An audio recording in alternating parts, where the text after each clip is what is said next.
உதயநிதி நிறைய செய்கிறாரு, கொஞ்சம் செய்யல, நிறைய செய்கிறாரு உதயநிதி.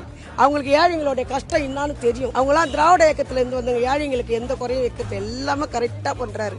ஆனால் தேவையில்லாததெல்லாம் தான் சீண்டிக்கின்னு பிரச்சனை பண்ணினுக்குது. கொடுக்கு வச்சு சும்மா இருக்க முடியல. அந்த கொடுக்கு இன்னும் ஆடினாலும் அந்த கொடுக்க ஒன்றும் பண்ண முடியாது. இவர் யார் தெரியுமா? தண்டவாளத்தில் தலையை வச்சு ஒரு கலைஞர். ஸ்டாலின் யார் தெரியுமா? ஜெயிலுக்கு போய் முதுகெலும்பு ஒடிச்சின்னு வந்துட்டு வெளியில அப்படியெல்லாம் மக்களுக்காக கஷ்டப்பட்டு ஆட்சி செஞ்சுன்னு வராரு இன்னை வரைக்கும் ஸ்டாலின். அதே மாதிரி உதயநிதியும் அப்பா வழிப்படியே நடத்தின்னு வராரு. அவர் இன்னும் அமெரிக்கா வழியில் போயிடுவார் போகுது, லண்டன், அமெரிக்கா, ஜப்பான் போயிடுவார் போகுது.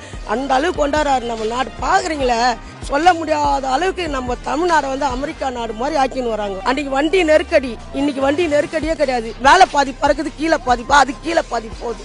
அந்த மாதிரிலாம் பாலம் கட்டின்னு வராங்க. இந்த ஆட்சியை தவிர மற்ற ஆட்சியெல்லாம் வந்து கோலி விளையாடுற மாதிரி. அது கோலி விளையாடுறவங்களை கொண்டாந்து அரசியலில் நிற்க வச்சா கோலியாக தான் போயிடும். சும்மா தூக்குனா கவுத்தன்றவங்களுக்கெல்லாம் மக்கள் ஏமாந்து ஓட்டு போட்டாங்கன்னு வச்சுக்கேன், அதெல்லாம் வேஸ்ட்டாக போயிடுவாங்க. மீண்டும் திமுக தான் வரணும், வரும்.